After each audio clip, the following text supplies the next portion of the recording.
To nationwide on the network service of the NTA, I am Olajide Bello.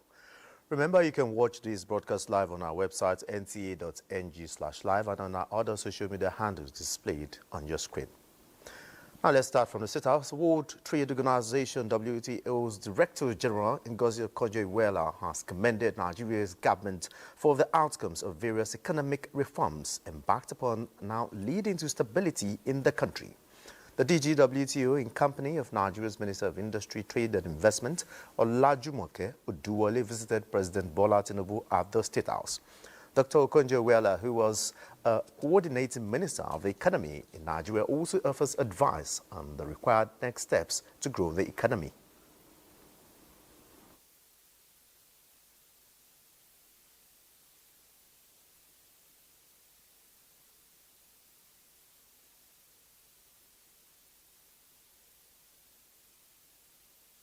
We think that the president and his team, and we just exchanged with him, have worked hard to stabilize the economy. And you cannot really improve an economy unless it's stable. So he has to be given the credit for the stability of the economy. So the reforms have been in the right direction. What is needed next is growth.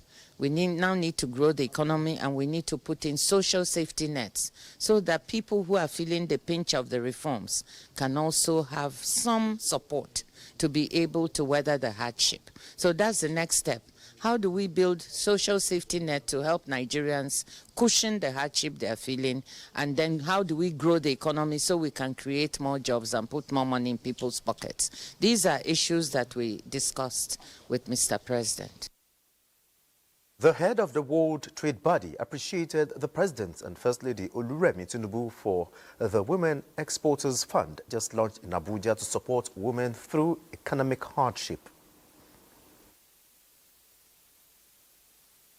Nigeria competed and won. One of 4 countries that won globally to be part of this new initiative.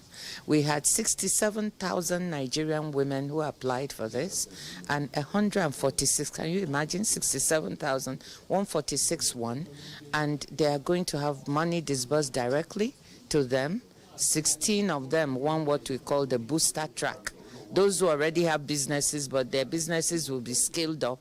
They will receive technical and business support for 18 months from the WTO and the ITC, and working with the ministry. So we will all work together to make sure that their businesses expand, they employ more people, they put money in their household's pocket and in the nation's pocket. Then another 100 will get directly $5,000 to scale up, to start and strengthen their businesses, again with 12 months of business support. So 146 women beneficiaries. This is just the beginning. The fund is jointly managed by the WTO and the International Trade Center. The federal government has announced a new national skills program aimed at connecting 20 million young Nigerians to jobs, training and entrepreneurship opportunities by 2030, with at least 60% of beneficiaries expected to be women. State House correspondent Abdurrahman Jibila reports Vice President Kashim Shettima gave the assurance as he assumed the chairmanship position of the reactivated board of Generation Unlimited Nigeria. This is the inaugural board meeting of Generation Unlimited Nigeria. Vice President Kashim Shettima described Nigeria's youthful population as the nation's superpower and comparative advantage in a rapidly aging world. The Generation Unlimited board meeting coincides with the International Youth Day 2025, themed Youth Innovation for a Sustainable Future. And this is why Generation Unlimited Nigeria matters. It holds the promise of connecting 20 million young Nigerians to skills, employment and entrepreneurship opportunities by 2030. It is a demand-driven national talent pipeline linking foundational and work readiness training directly to guaranteed livelihood pathways. It is an inclusive model that aims to serve both vulnerable and the job ready, with a target that no less than 60% of beneficiaries will be female. The vision is clear. It's to create a job, build and bridge the skill gaps, and develop the young people to give them empowerment and not just a token, but human capital development. The Vice President pledged that all training under the initiative will align with the National Skills Qualification Framework to ensure that young people possesses not only the skills to work, but the credentials to compete globally. Nigeria stands really as an accelerator and a model, not only for the region, but for our continent, our beloved continent, and for the globe. So I think whatever is done here is really very important and gives hope. And the program aims to reach 20 million young Nigerians by 2030. And to say that the UN Nigeria, through the agencies represented around this table, but also the bigger family of UN, we are all committed to support this, because this is part of the youth's agenda of Nigeria. Technology, AI is fundamentally reshaping the future of work. And the planet is facing an existential threat from climate change. That is the world young people are entering. Launched in 2021, Generation Unlimited Nigeria is a public-private youth partnership platform targeting 20 million Nigerian youth by 2030, supporting their transition from learning to earning, productive work and active citizenship. From the State House, Abraham Jibrila, NTA News. Second phase of the Renewed Hope Employment Initiative will kick off in the first week of September, with the number of participants increased from 21,000 to 41,000. Director General National Directorate of Employment Silas Ogara told the media that some schemes had been merged to accommodate the high level of interest nationwide. Joseph Osun reports. 28 July 2025, the National Directorate of Employment launched the application portal for the second phase of the Renew Hope Employment Initiative. The 2 weeks registration for skills acquisition training ended on August 11th. With the portal now closed, the selection process is underway to determine the beneficiaries. There's a certain level of transparency, which is the portal. Anybody can go.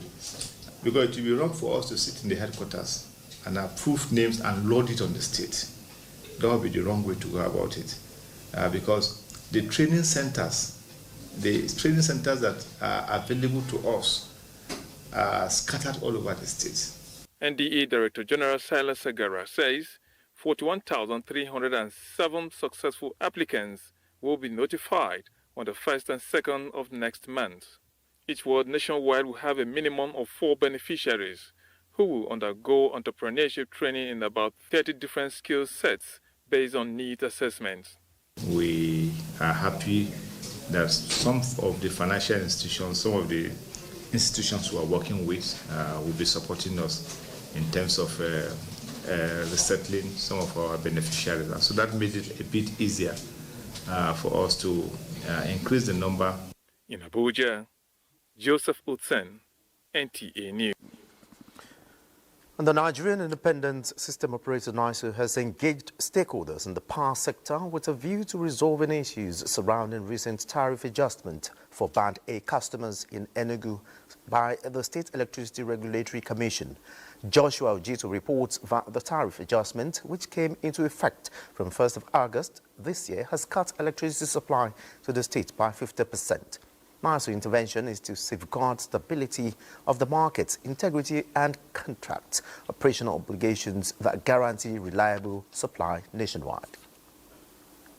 Our mandate obliges us to safeguard the integrity of the market settlement framework, ensure contractual obligations are respected, and maintain the delicate balance that allows every participant, from generators to distributors, from regulators to customers, to operate in a financially sustainable and technically reliable environment.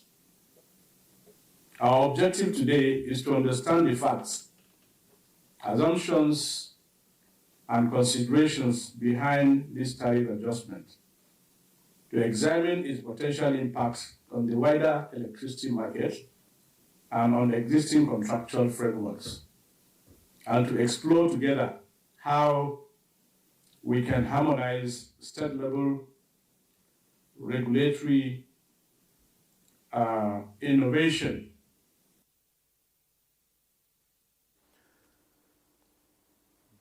Now, away from the power sector, the journey to finding a suitable rental property in Nigeria is often faced with challenges, particularly navigating the murky waters of rental practices dominated by state agents. Let's now join Yemi Dalemo in Abeokuta for more insights on the challenges and how those seeking accommodation are navigating. Yemi, what do you have to say to the issue? Thank you for joining us in Abeokuta. This is Ibara GRA, one of the highbrow residential areas in Abeokuta. I can tell you that the experience of people looking for accommodation across Osun State can be described as high level of exploitation from house agents, particularly, who usually take advantage of their vulnerability because many of them are just coming into the state and they need to settle down. They take advantage of this to make these people dry. For instance, I particularly feel for some of our youths who were deployed to the state for national service, because when they come to the state, they don't know anybody, they have to be looking for accommodation and things like that. So when they approach some of these house agents who see them as a big fish, they give them various sets of money that they need to pay. For instance, they will collect inspection fee. After they have told them this is the kind of specification they want for that house, they will not take them directly to areas that meet their specification because they want to collect double money for the inspection fee. They will take them round, and at each stages they continue to make them of their hard-earned money. And after that, by the time they now finally settle down, they increase the house rent and give them others money they need to pay. And this money is the total will not be reflective of the receipt that they will be giving to these people. And that is why these youths and others who come to the state are looking for accommodation are looking up to the government. They want a kind of legislation of stakeholders meeting where the government will particularly address those people who have seen that job as a job that they need to be doing. But for me, I wonder how can somebody in that line be up to, on a daily basis, be getting people that will be patronizing them? It is not possible. So each time they see one person or two persons coming to them in a month, they believe that money that they've not made in the past, they have to make it from them. This is totally wrong. So there is a need for government intervention to save people from this exploitation going on from the house agents. Okay, yeah, I mean, just like you said, that there's a need for government intervention. Like in Lagos, a committee was set up to look into this issue of irrational increase in rent. What is the Ogun State government doing as regards maybe, taking a leap from such an action? I think the government will have to take a look at this and they will do something about that. All right, many thanks, correspondent there from Abeokuta, Yemi Dalemo, for your input on Nationwide.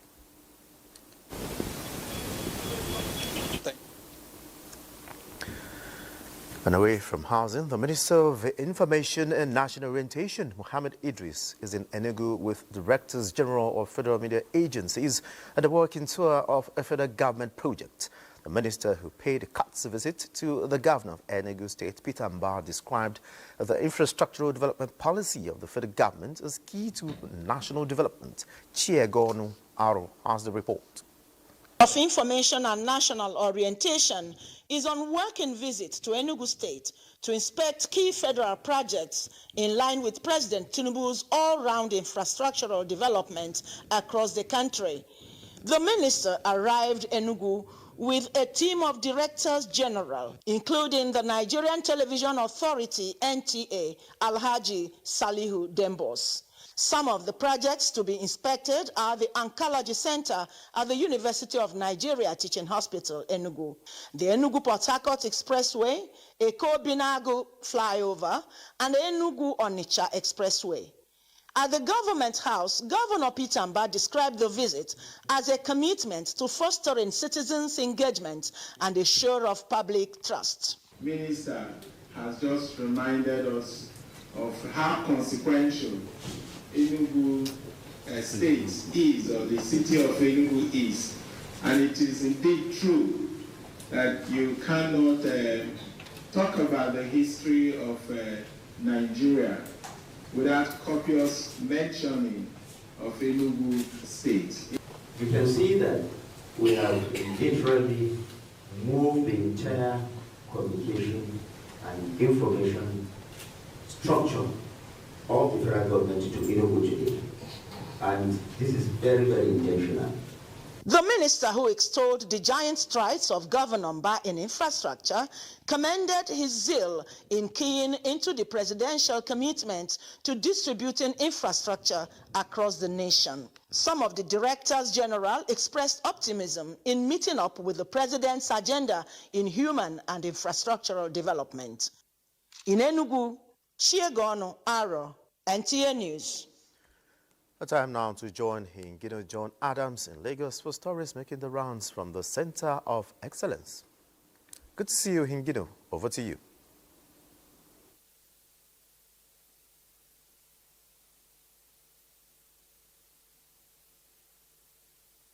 Adequate funding of the aviation sector is important to drive global trade through rapid transportation of people and goods. Experts say prospects in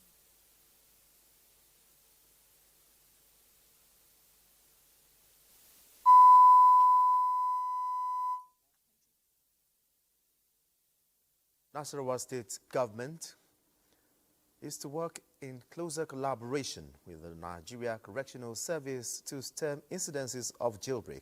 Governor Abdullahi Sule said this when he visited Kebbi Correction Center following the recent jailbreak. Aliu Tijani reports.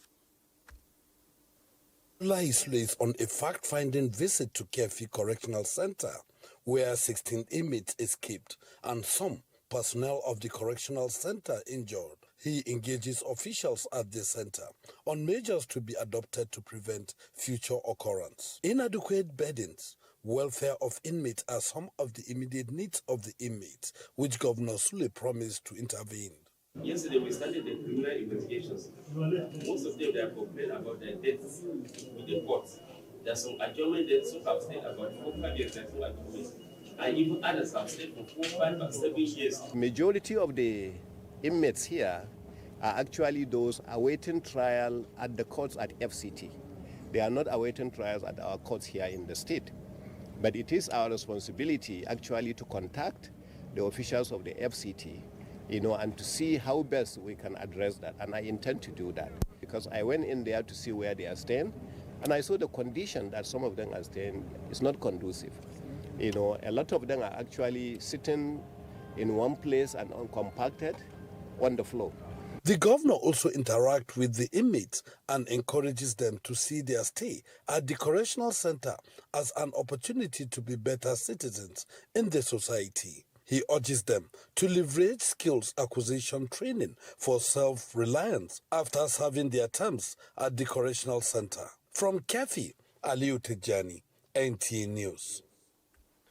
You're watching Nationwide on the network service of the NTA. More reports after this break. Welcome to Lagos again.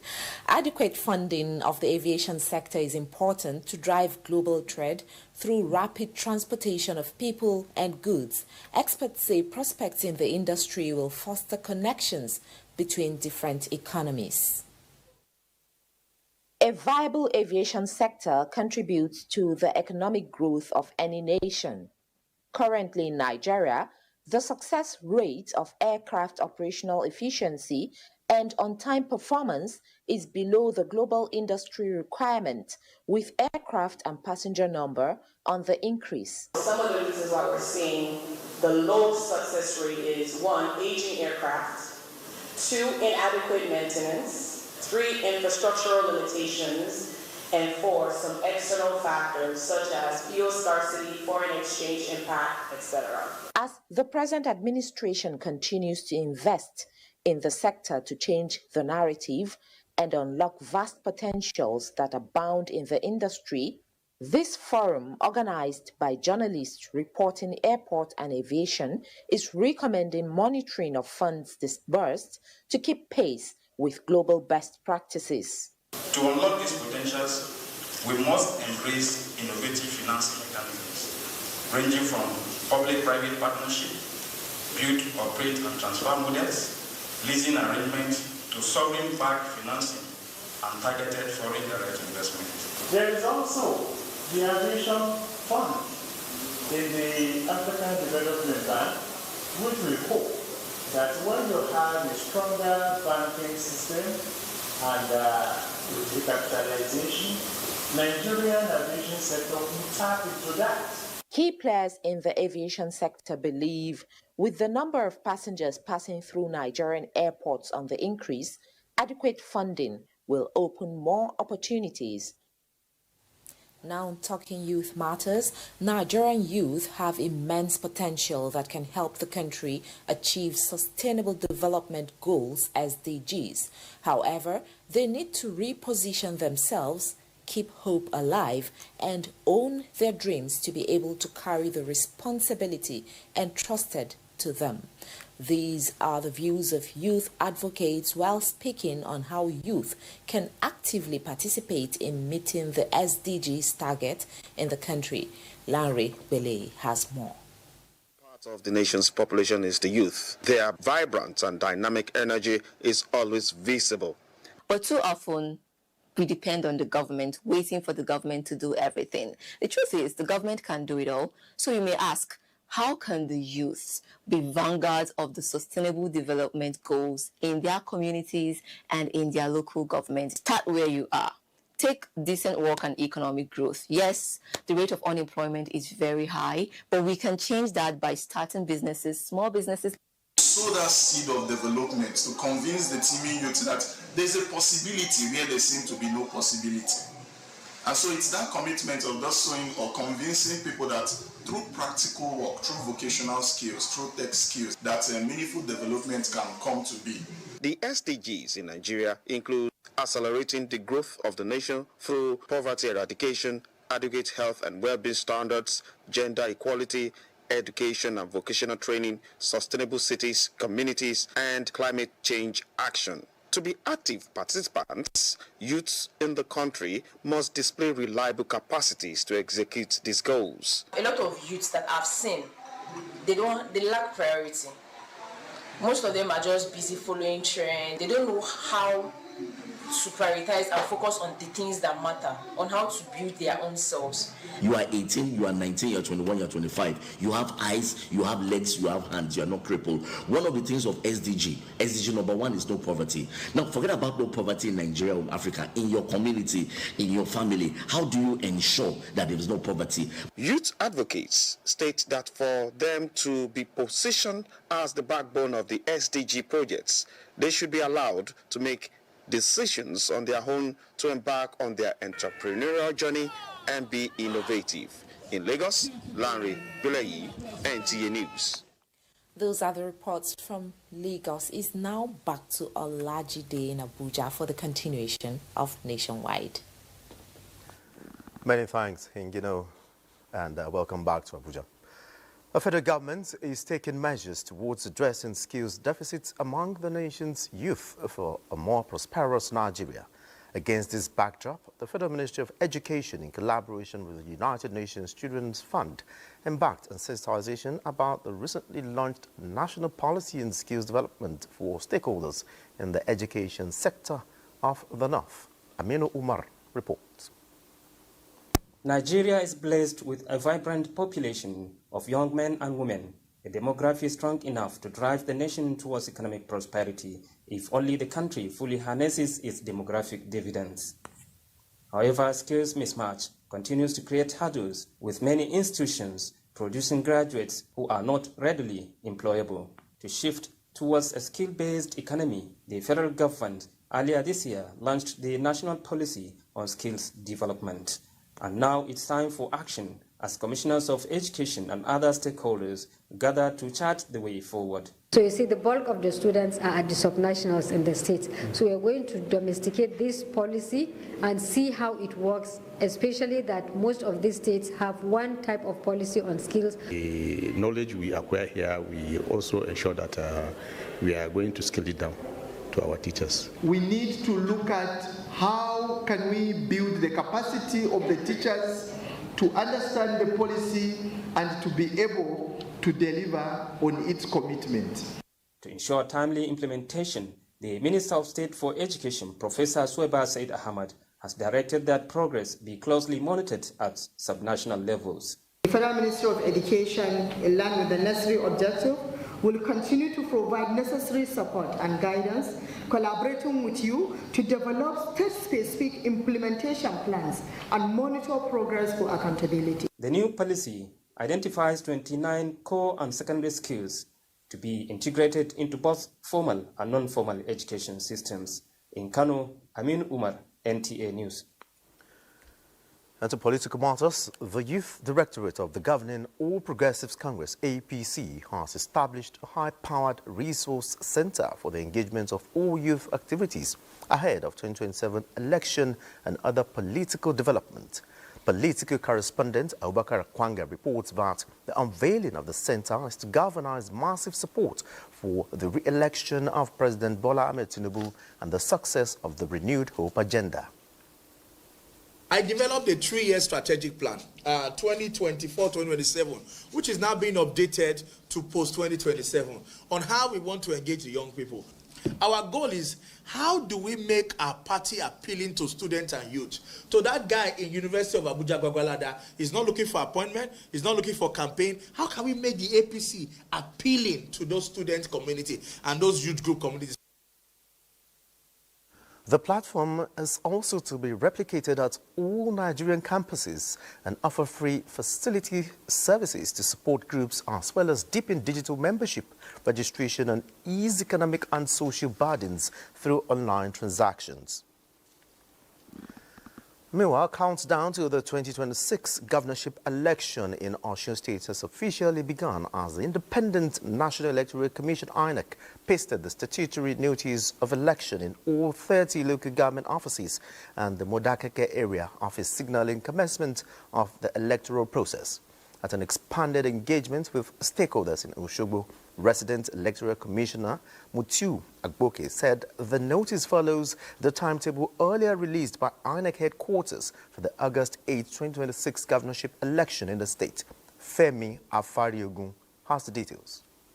The clock has started ticking in Osun State for the 2026 governorship election. In the presence of security agencies, civil societies, and the media, INEC gave political parties notice of the election, announcing similar notice has been pasted in all the 30 local government areas and Modakeke area office of the state. Conduct of the party primaries, including resolution of disputes arising from the primary, will start on the 24th day of November 2025 and end on the 15th day of December 2025. INEC promises technology, transparency, and a poll where every vote counts in the year 2026. We are going to monitor. From the experience we have had last, we would make sure we monitor local governments that we believe would violate this explanation. Agboke says part of the electoral process of Osun governorship election is the continuous voter registration coming up on August 18. With more than 360,000 permanent voter cards still uncollected in Osun State, INEC is urging stakeholders to intensify voter education to ensure each free governorship election come next year. In Osogbo, Femi Afariogun, NTA News. Many thanks, Femi. And the People's Democratic Party says it will not tolerate disloyalty from any member, restating that its November 15 and 16, 2025 elective national convention stands. This was at a media briefing in Abuja. Correspondent Timothy Yusuf reports that the party also reacted to some speculation surrounding its 2027 presidential ticket. Level of preparedness of the PDP elective national convention slated for 15 and 16 November 2025 was the agenda of this media briefing by the party's national spokesperson, Debo Ologoagba. Assuring that all is going well for a successful convention, Ologoagba stressed that total commitment to the party's cause is non-negotiable, as the party will rely on its constitution to ensure members remain committed to its cause. We have a process. We have a constitution. We're going to obey it. We're going to follow through. We're not confrontational. We're not fighting nobody. But we will respect our processes. We will respect our institutions. We will respect our organs. We will follow through, work together in the interest of the party one, in the interest of democracy, and in the interest of Nigeria.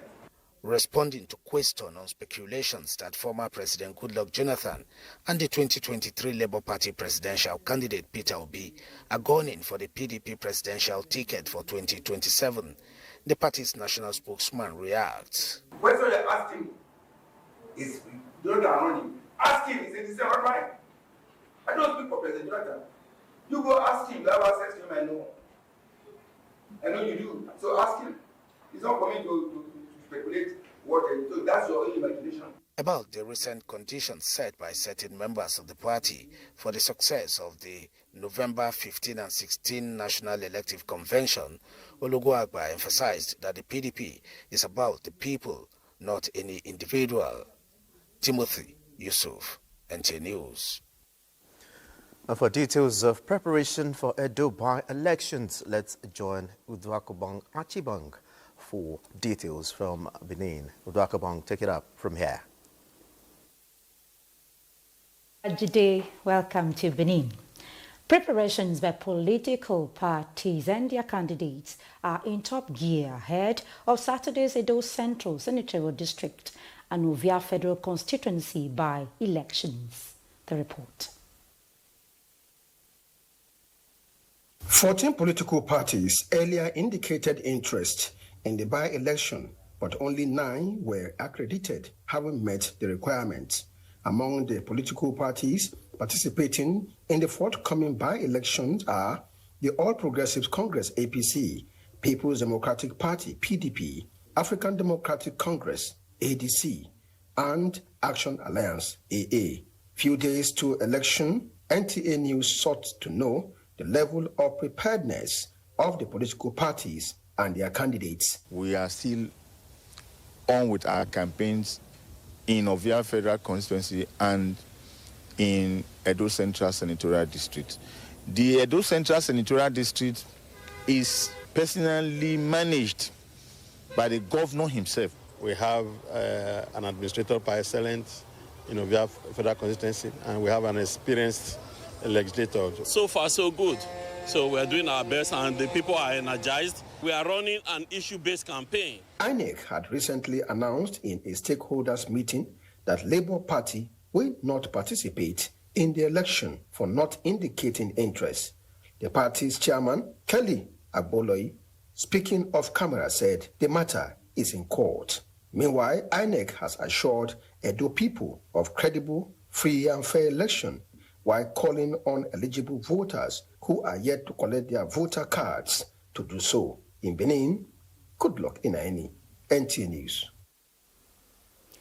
Edo State government says every of its citizens has the right to participate in the governance of the state by making constructive criticisms and offering meaningful suggestions that will engender development. Governor Mondo Pewelu stated this at a stakeholders sensitization meeting on the Project Shined agenda of the state government. Goodluck Enani reports that the governor was represented by the head of service, Dr. Anthony Okumboa, at the meeting with the theme Advancing Edos Together, the people's view of Governor Mondo Kweolu's achievement. The Project Shine agenda is the working document of the present administration, which prioritizes security, health, infrastructure, nutrition, and education. The governor adopted a practical and result-driven approach to governance, focusing on delivering quality services, revitalizing public institutions, and addressing long-standing infrastructural challenges. The end result here is about uplifting the total well-being of the people, who must also understand the policy direction of government so as to make meaningful contributions. This is the essence of the stakeholders meeting. Government is an extension of the people, and therefore the ultimate authority that government has to do anything on behalf of the people is with the people. Therefore, every government that knows onions must report to the people that elected it into power. Seated are stakeholders in the Edo State project from various strata, united in purpose, with divergent views and suggestions. They are meeting with policy drivers to share areas of needs. It afforded the key ministries present the scorecards of the state government. The stakeholders gave their remarks and also drew the attention of government to areas needing government interventions. Observers say, although the meeting may have repositioned stakeholders' attitude towards governance, there is need for more meetings. In Benin, Goodluck Enani, NTA News. And that's it from Benin. Nationwide continues in Port Harcourt in just a moment.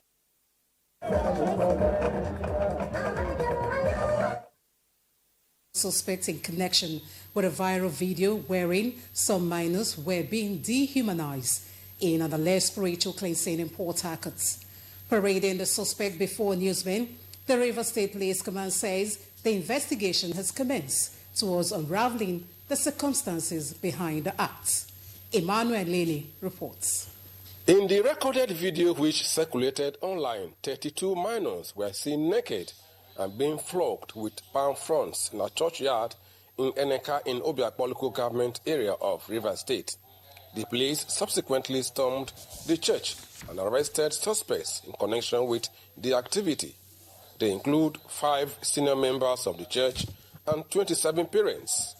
The pastor claims the action was a directive by the Holy Spirit, approved by parents, and for the spiritual cleansing of the children, in line with the tradition of the church. The Spirit of God directed that the children will stay on 3 days program, of which at the end of that program there will be a spiritual cleansing for them. So that was exactly what we carried out. My daughter is among the children that was purified.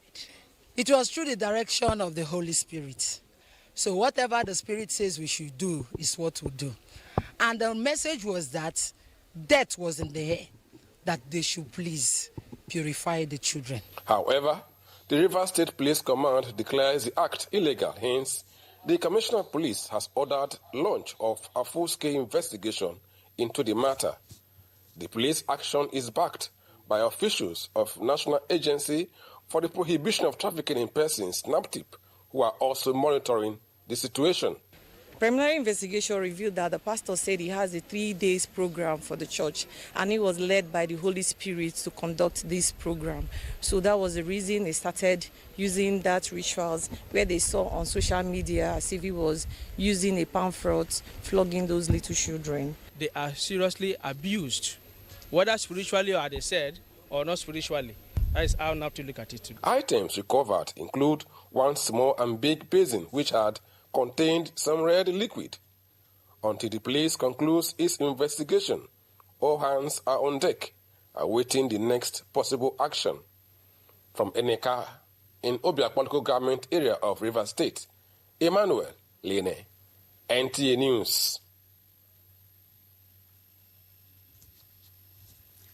Rivers State government is set to replicate the Nutrition 774 initiative of the federal government in the battle against malnutrition in Nigeria. The initiative was launched in June 2025 by Vice President Kashim Shettima with the inauguration of the Strategic Board towards Nutrition Security through strengthened health system, sustainable food production, and robust government engagements. Osinachi Samuel was at the River State Nutrition 774 Town Hall Stakeholders Workshop in Government House, Port Harcourt. The reports. That was the formal launch of the Nutrition 774 initiative in River State, themed Strengthening Capacity to Drive Action for Nutrition Delivery. River State Administrator Vice Admiral Ibok Eteibas, represented by Secretary to the State Government, Professor Ibiba Loki Worika, described the initiative as a coordinated, community-driven approach to tackle malnutrition across the state. It unites government, communities, and partners under a single framework with clear priorities, reliable data, sustainable financing, and a commitment to reaching every household. Malnutrition has become a national emergency, necessitating the current measures to tackle it. Mrs. Uju Rochas is Senior Special Assistant on Public Health in the Office of the Vice President. This is a national emergency hiding in plain sight. Unfortunately, malnutrition does not recognize tribal differences. It does not respect cultural boundaries. It does not care about religious affiliations. It is a universal language of poverty. Nutrition 77 is a multi-sectoral government-led initiative designed to scale up evidence-based interventions in health, education, agriculture, among others, in all the local government areas in Nigeria, with the involvement of community leaders. For the traditional institution, they find this initiative quite interesting and key, and they are willing to drive the initiative down to the grassroots to ensure that the renewed hope agenda of the president and in terms of nutrition is not taken for granted. In Port Harcourt, Osinachi Samuel, NTA News. And that's our bit from here. Nationwide continues in Abuja. Many thanks, Doris. And moving on, Kebbi State is known for its significant agricultural contributions to Nigeria's annual farm produce. This rainy season, however, is a challenge with a possibility of low yield that could potentially impact the state's agricultural yield. Correspondent Usman Abdullahi Shehu reports. Although there are no existing records on the total annual grains and other agricultural produce in Kebbi State, the state significantly contributes to the nation's food security with a total output of 3.56 metric tons of rice produced annually, thanks to the federal and state government support to farmers in form of fertilizer and other farm inputs.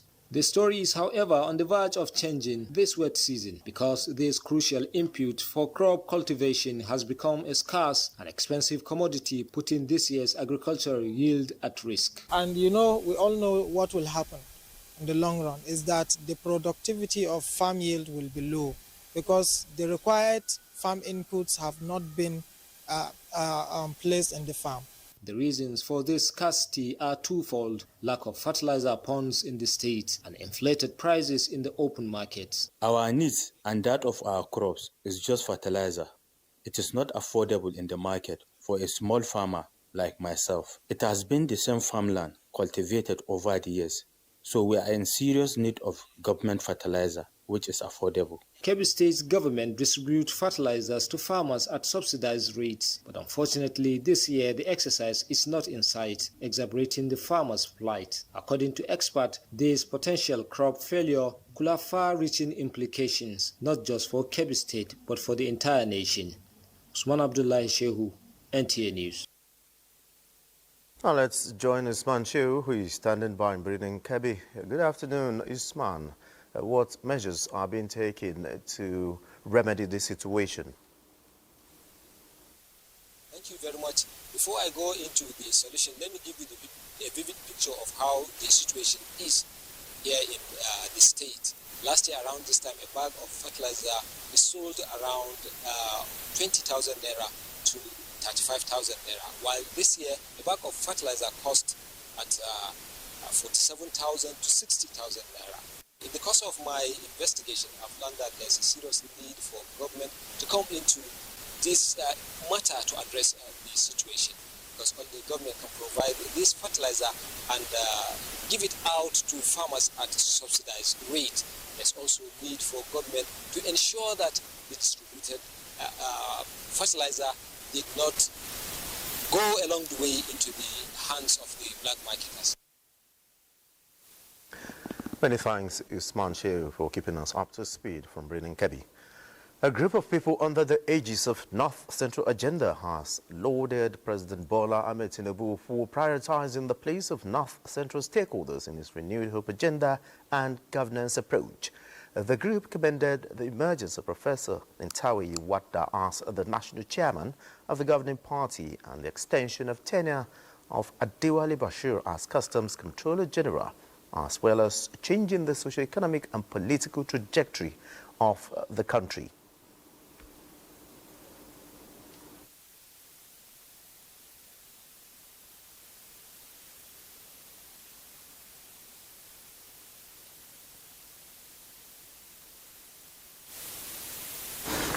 The North Central Agenda said it will continue to midwife between government and the people to ensure that the zone is not left behind in the scheme of things and promote citizens' participation in all policies and programs of government.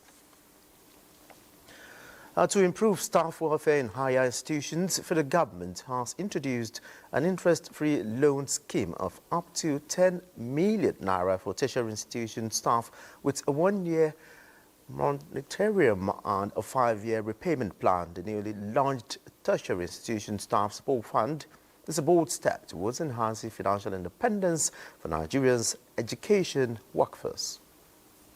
One of the reasons why I resigned my employment in 1997 as a lecturer in Abu was essentially because while I was educating other people's children, I was increasingly finding it difficult to get my children educated. Just like Abubakar Flata, many who serve as the backbone of students' dreams and aspirations have long struggled with financial instability. Now, the federal government has introduced a specially designed program to support the career, personal, and family advancement of both academic and non-academic staff in tertiary institutions. In partnership with the Bank of Industry, the Federal Ministry of Education describes the initiative as a viable investment, one that is expected to not only ease financial burdens, but also enhance productivity and morale across the education sector. And if we get any indication that problems are being created for the potential beneficiaries of this program, and we investigate and we find out that issues are happening, there will be consequences. It will be simple, free of bureaucracy, and accessible, so beneficiaries can receive support quickly and confidently. According to a report by the program coordinator, over 3,000 applications have been received during the pilot phase, with more expected, and full implementation and further reviews are set to commence in coming days. In Abuja, Zenra Dimu, NTA News. The Minister of Education, Tuji Alausa, is assuring the House of Representatives of needed support in tackling the disturbing trend of certificate forgery and racketeering. This was during an oversight to the ministry by the House of Representatives Joint Committee on Certificates Racketeering. National Assembly correspondent Muhammad Rabiu Ali reports. Briefing the Joint Committee, Tunji Alausa vows to block all loopholes associated with processes of admission with a view to enhancing credibility in the nation's educational system. I don't know why Nigerians are going to Togo and Cotonou to study. We have excess capacity here. These are students that could not pass WAEC that are going there. But if you're able to pass WAEC and pass JAM, there are a lot of capacities within our institutions that are unfilled. It's to clear the name of Nigeria so that members of the International Committee will trust and respect our certificate. The committee also engaged the National Youth Service Corps, where a principal suspect of certificate racketeering was identified. The committee was also at the National Universities Commission as a critical stakeholder. We will just ask them, okay, just write my life in the university that you attended overseas. Some, my journey from Sokoto or Enugu to Abuja. We put them in a hall here, and they'll start writing. In fact, some, sir, A, B, C, D to Z, gaps were left for them to fill, they could not. Someone approached me innocently with that he has finished his PhD in this town. Where did you get it from? He just said University of is it Florida, and they have a seminary in Mararaba or something like that. So I asked him, what is the title of your thesis? Yes. Apparently he didn't know what a thesis was. The oversight visit continues. Muhammad Rabiu Ali, NTA News. And that's it nationwide. Many thanks for being a part of it. I'm Olajide Bello.